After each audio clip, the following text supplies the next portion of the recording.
Hello, everyone, and welcome to the Coalition. My name is Dana, and I've come to you with some different kind of news, but still the same news, but a little bit different. Today, we're going to talk about wrestling, AEW in particular, but also WWE. Don't worry, there's a little other news that kind of slipped in there as well. AEW had a huge announcement today, which was to basically say they have a replacement for Roads to the Top. So, for those who don't know, AEW, a wrestling program that likes to market itself as a rival to WWE, that is debate left up to everyone else. I'm not going to get into that, but well, sir, um, they have originally started being in the scripted or reality show business back in 2019, I believe it was, with Roads to the Top. This was a series basically showcased Cody and Brandy running AEW, running, all of the behind the scenes and also being wrestlers as well. So that kind of that balance of we're going to run the company, we're also going to be part of wrestling. And I believe this was before Liberty was born, your child. So this should be very interesting. Ever since they left, it kind of left a void. For those who like reality shows, me, I like wrestling reality shows. I'm a wee bit biased. I appeared on WWE's Total Divas when they went to SummerSlam. I was in there. I was like, yes. Anyway, um, this is going to be kind of their replacement show. And one of the things that I really did like about Roads to the Top was yes, we had Brandy and Cody. That's great and wonderful and all. But I was really interested about with the other wrestlers that I really didn't hear about. There was a wonderful segment that Ricky Starks did when he injured his neck and he now had to work on the mic and being the talker and being kind of in that managerial role was really interesting to me because you saw him not as the persona of Ricky Starks, but you saw him as a person. You saw him struggle with doubt, with insecurities, with not knowing whether or not the audience would accept him as being uh, behind the scenes and not really wrestling, but being more of the mouthpiece. Obviously, this is a part where he honed his skills and just became an amazing talker. He always possessed that, but now when he built up his security, uh, his self-esteem, he was really able to shine. Another thing that really stood out to me was Darby Allin, and he talked about his times of being homeless and living in his car, and what AEW really meant to him, from both as a wrestler, but just as a basic human being, what the company kind of gave him. And it was these stories that I really gravitated towards that showed, yes, these are wrestlers in the ring, they're wonderful athletes, but these are also people, just trying to have a dream, making sure it's accomplished, putting food on the table, and just being regular, just like us. So this is a continuation of that, obviously without Brandy and Cody Rhodes, since they left to go to WWE. This is going to focus not on one person, but a revolving door of their wrestlers, and for us to kind of get to know them behind the scenes and also follow their journey and their rivalries as wrestlers. So this should be very interesting and a lot of fun. And I'll explain kind of why we're doing this. Yes, to fill a void for Roads to the Top, but what this really means for TBS, TNT, the whole Warner Media, what they're trying to do with their unscripted shows that is coming about, which David Zaslav really put forth and really wants to put his stamp on, especially coming from Discovery, which is home of a lot of unscripted reality shows, whether or not you like them, MILF Manor, but this is something that he is well educated in. So this works not just for him, but maybe for us as an audience and people who don't watch wrestling, much like when we watch Total Divas or Total Bellas. It introduced a whole new wave of people who don't typically watch wrestling to watch their programs, and it worked wonderful for the Bella Twins. Whether or not you like them, you have to give them that credit that is due, and that is they brought in new eyes to WWE. So let's kind of break down everything of what we can expect or what was announced really with this new show with AEW. First, it's going to be called AEW All Access, kind of because you're getting all access. It's an all access pass. So we got that. But they have greenlit, TBS has greenlit their first unscripted series of 2023. Maybe 2024, we get more AEW unscripted shows. Don't know. But this is in hopes of expanding kind of all elite, obviously, all elite wrestling. Because when I say all elite, you're going to think of the group, but all elite wrestling. This is billed as a ultimate behind the scenes experience for fans in hopes of reintroducing people to their favorite wrestlers or wrestlers that they really didn't pay attention to, and also people who don't really watch wrestling. The series will feature, right off the bat, we do have Adam Cole, Bebe, and Dr. Britt Baker, which will be interesting. I wonder if we're able to follow her as a dentist and her balancing both her career as a wrestler and also she is an actual dentist. She has a clinic and people come to her with dental issues. So that could be a really interesting aspect there. From there, we do have Sammy Guevara and Ty Conti. Whether or not you like them, that's up for debate.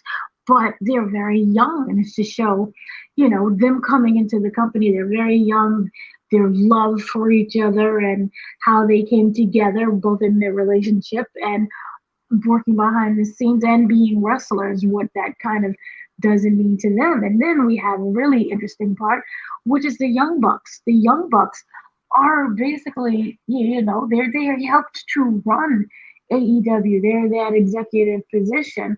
And what does that mean for them? How do they craft their roles and also work behind the business and help to be the face of, not necessarily the face of the company, but one of the faces of the company. So we get to see that balance, and you can say that that's kind of where Cody and Brandy kind of fit in. Will they put that slot in kind of to show you the behind the scenes of mentoring and talking to other wrestlers and working out kind of with storylines and that discussion that we will get? We don't know, but that should be interesting. From there, I'm kind of excited. I forgot to put a picture of this, but we have Saraya, also formerly known as Paige from WWE. Her story is very interesting.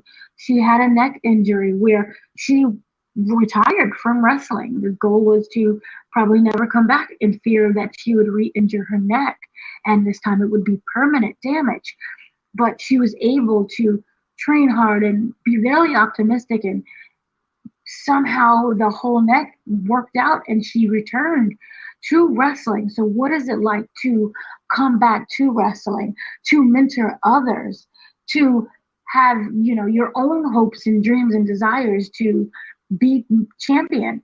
What is that like to put on her shoulders? So we get to follow that, and that is something that I'm extremely excited to learn about and can't wait. Then we have Wardlow. Wardlow is another interesting wrestler. He's young, and he had that very great kind of rivalry with MJF until that went to complete poop.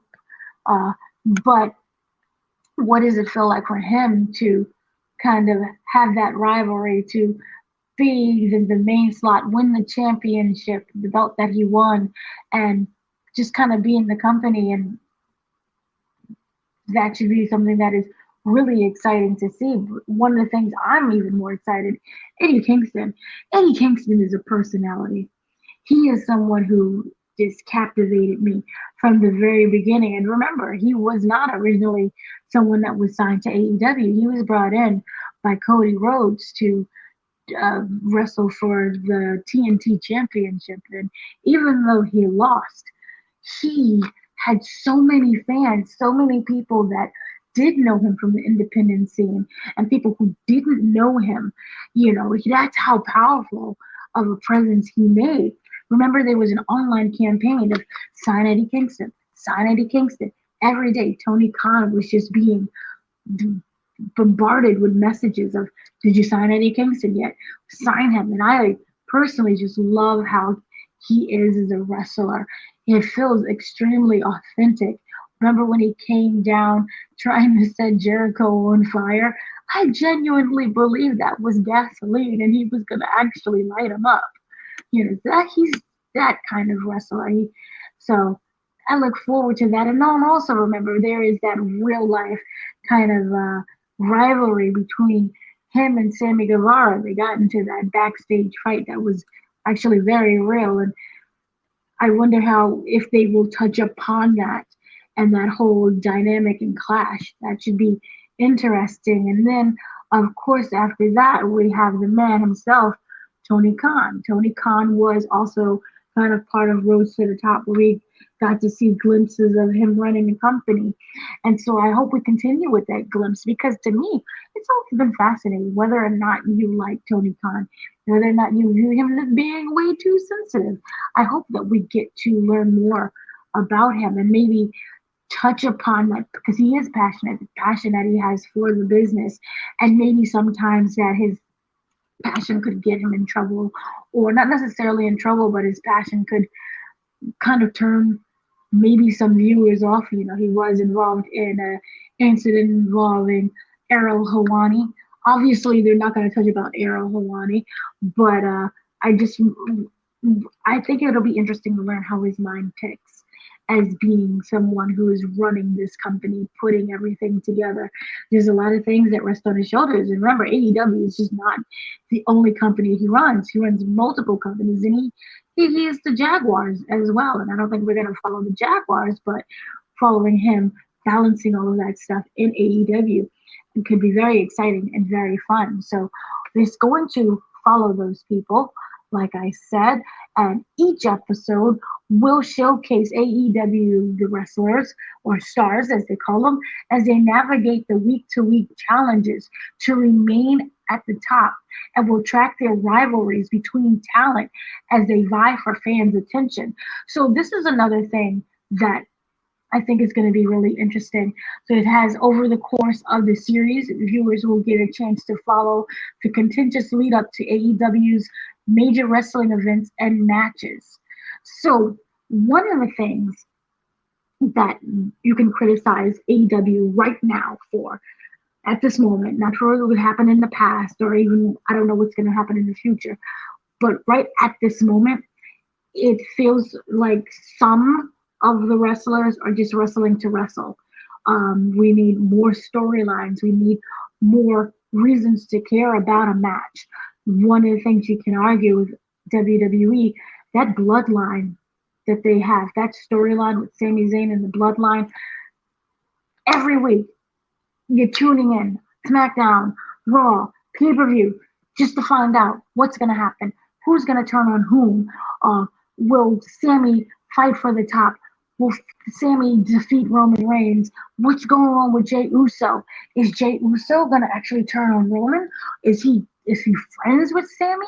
Is there just an understanding? There's an introduction to KO is now into the mix, and we see that he's in there, but he's still angry at Sami, and he's like, I rescued you, but I took my time because I still can't stand you. So that is something that keeps viewers tuned in all the time. And so with AEW, I wonder if this, the fact that with this reality show is going to give more of a reason as to why we have to turn in, not only just to learn about who these wrestlers are behind the scenes, but what's going on with that rivalry. How's that looking? Do that storyline. Is there something that's really sticking out and makes you want to tune in and watch the pay-per-view? Watch AEW, watch Dynamite, watch Dark Elevation. There's a lot of shows that AEW has, and I feel that with this show, AEW All Access, it can probably give you more reason to watch as opposed to just wrestling matches. So that I do hope ends up being something that happens. And the fact that we get to follow everyone weekly, with different wrestlers and their different rivalries. I wonder how that is going to kind of inspire more people to watch AEW. And I hope that it just doesn't feel like a docu-series every week. I hope it doesn't feel like a road to, you know how we used to, how they have those specials, road to All Out or road to whatever pay-per-view that it is. While I love that, I want something that's a bit more meatier, that's a bit more, gives me something to tune into every week, not just to the show, but also to the all access to see what's going on. And I also do hope, the thing with reality shows is it's not really reality. A lot of times there are scripted fights, there's scripted feuds, and yes, we all know wrestling is fake in regards to that scripted element, but I hope that it isn't so scripted with all access that it feels like it's fake. One of the things that I don't like about Miz and Maurice is the situations that they constantly put them into doesn't really feel authentic. Um, and it got to the point where it just felt so overdone and oversaturated that I couldn't watch. It was like, why am I watching this? And even though Total Divas was scripted and was confirmed by the wrestlers on there that it was very scripted, um, for some reason it still was interesting. I still tuned in, even though I was on Total Divas for their SummerSlam episode, but I still tuned in and I still wanted to know, oh, is Wade Barrett really gonna leave? I forgot who he was dating at the time, Alicia Fox.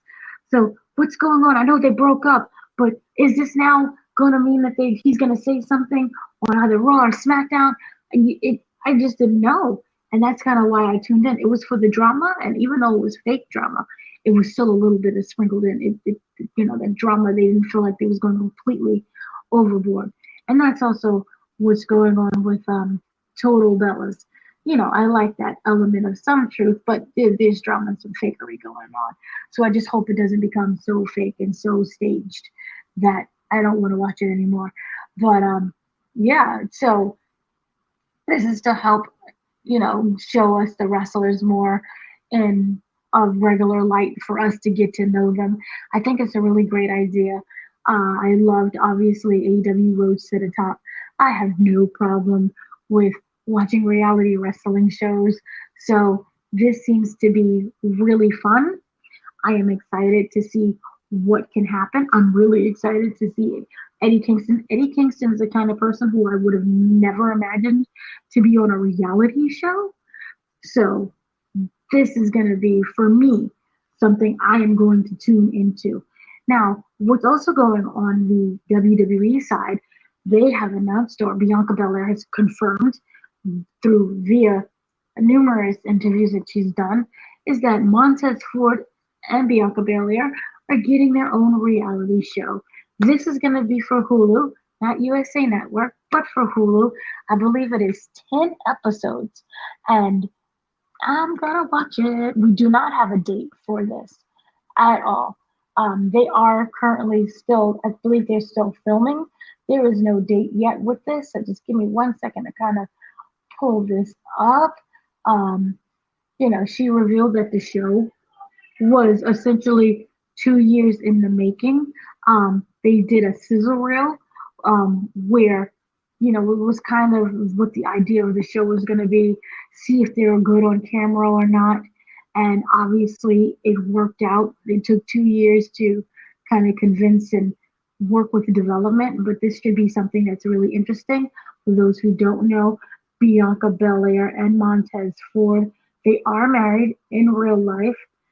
They're both really amazing, and I just love everything about them. And so we're gonna have that reality show. We do not have a date on when that's gonna be, but the fact that they're filming about it, she said that they did a test reel and the show got picked up for a full series. And I believe that this is going to be, like I stated before, it's 8 episodes. So it's going to be 8 episodes.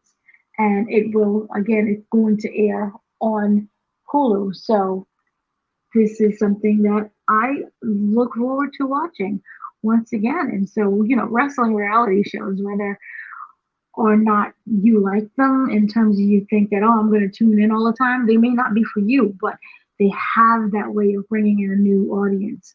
So this could be something really fun and really excited. And I look forward to seeing what kind of happens. And we have biography, what they're doing with WWE and all of their shows there. And it's really nice to see AEW step into that light as well and to showcase their wrestlers. So that's kind of all of the information that I have today. I'm excited to see what happens. And we have AEW show is this March. It's not next year. It's not at the end of the year. It is this March, which is literally around the corner. It's the 22nd of February. So this should be a lot of fun. And I look forward to see what happens. And I'll talk about the show when it does air. So maybe might have some interviews. Who knows? Warner Brothers has been pretty good to us. Warner Media has been very good to the Koalition. So I'll come back with more information in that regard. So that has kind of been everything that they announced for today, and so much of what we know of Bianca Belair and Montez Ford's reality show. So I'll be back later with more information. Have a great day, afternoon, and evening.